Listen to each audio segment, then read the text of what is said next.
Okay guys, I'm going to show you a cool little trick right now. Let's say you get an and fitting and you don't like the color of it. I'm going to show you how to take that color off of it, polish it so you can make it almost look like chrome or polished aluminum, so it's kind of neutral in your line setup. This was originally blue. The Speed Shop only had it in blue, and as you can see I already started. But use EasyOff Oven Cleaner. Throw it in a jug, swish it around.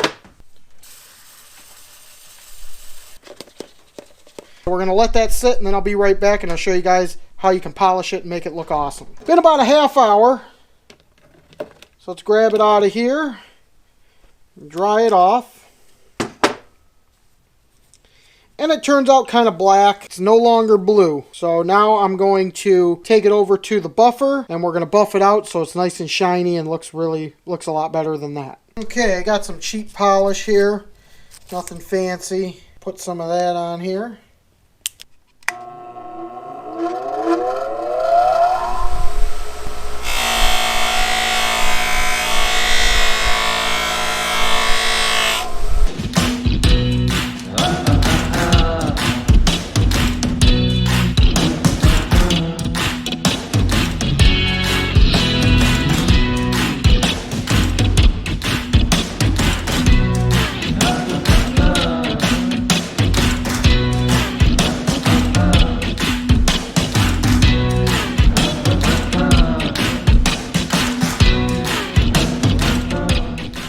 And there you go, all nice and polished.